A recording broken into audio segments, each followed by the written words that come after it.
Jadi cara untuk mengenal Allah ini jalan ringkas saja kita kasih, supaya tidak berat memikirkan.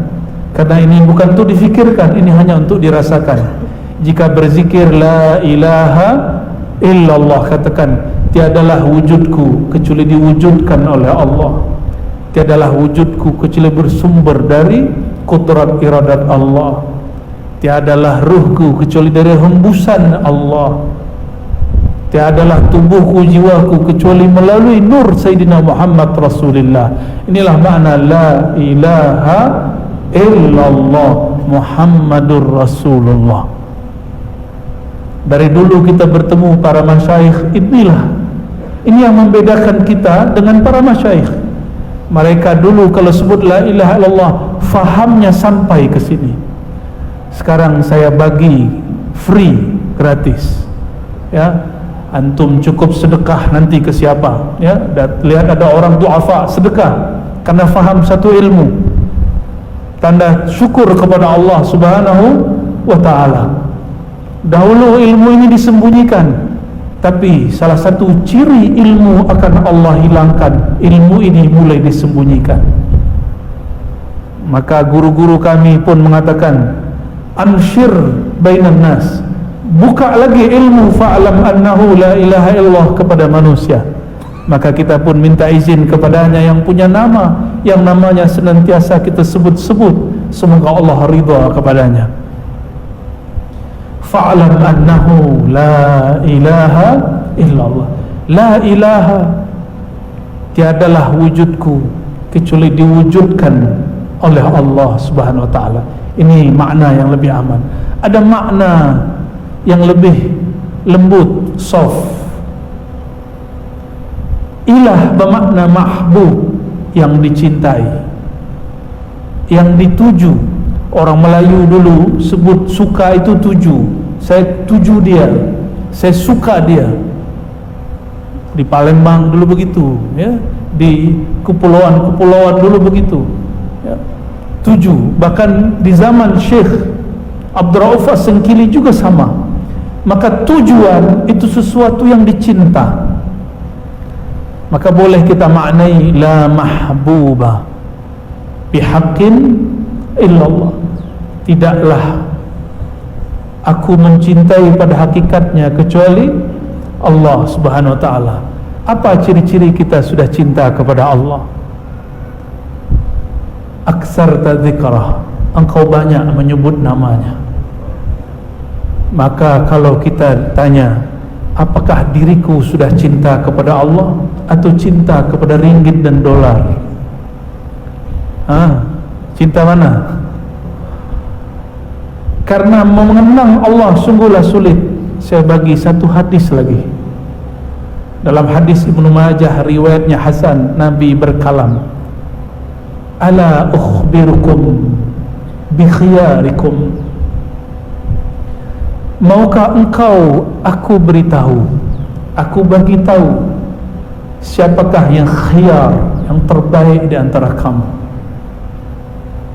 Di hadis yang lain Nabi mengatakan, ala adullukum, maukah kamu aku tunjukkan dengan amal yang khairikum, khairi a'malikum, sebaik-baik amalmu, yang paling tinggi di sisi Tuhanmu, paling diridainya, lebih mulia daripada jihad, lebih mulia daripada sedekah bil wariki wal zahabi. Apa itu? Di hadis yang Tirmizi disebutkan zikrullah, mengenal Allah, mengingat Allah. Tapi mengingat Allah itu ada di kalbu orang yang terbaik ini. Maka Nabi mengatakan, sebaik-baik kamu, semulia-mulia kamu, seutama-utama kamu, man idza ru'u dzukirullah, orang, sosok manusia, hamba yang jika engkau menatapnya, ru'u, mereka ditatap, mereka dipandang, mereka diingat, mereka didengar. Setiap kali engkau menatapnya, melihatnya, mendengarnya, dzukirullah, mereka membuat kamu ingat kepada Allah Subhanahu wa ta'ala. Siapakah yang paling mulia di antara mereka itu? Itulah Sayyidina Rasulullah. Maka sahabat pandang Nabi, ingat Allah. Tabi'in pandang sahabat, ingat Allah.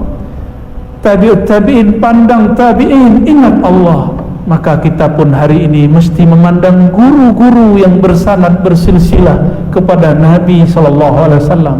Tuba liman ra'ani wa amana bi. Beruntung berjaya orang yang memandangku dan percaya kepadaku. Beruntung yang tidak pandang aku tapi memandang orang yang memandangku. Maka niatkan memandang guru, memandang bayang-bayang bekas-bekas wajah Rasulullah di wajahnya. Dulu ada seorang sahabat didatangi oleh tabi'in. Sahabat ini adalah Anas bin Malik. Kata seorang tabi'in, wahai khadim Rasulullah, jika sayyidul qaumi khadimuhum, penghulunya kaum adalah pelayannya. Jika kita melihat ada raja-raja, ada perdana menteri, presiden, orang-orang yang paling kuat adalah orang-orang yang di sekitarnya, menteri-menterinya, wakil-wakilnya, wuzaranya, wazir-wazirnya. Apakah ada yang lebih mulia daripada wazir-wazirnya Rasulullah, daripada khadamnya Rasulullah sallallahu alaihi wasallam? Sayyidina Anas yang 10 tahun dia menatap Rasulullah, didatangi oleh tabi'in. Apa kata tabi'in ini? Wahai khadam Rasulullah, izinkan bibirku mengencup mata yang dulu memandang Rasulullah SAW. Ada lagi yang datang, wahai sahabat Rasulullah, manakah lidah yang dulu diludahi oleh Rasulullah? Ternyata ada sahabat yang ambil berkah Nabi, dia diludahi Rasulullah.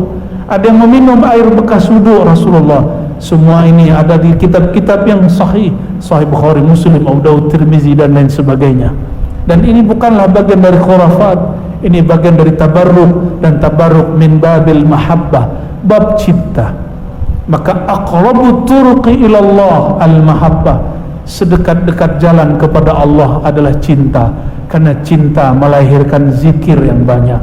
Tapi bagaimana mau cinta jika tidak kenal kepada yang dicinta?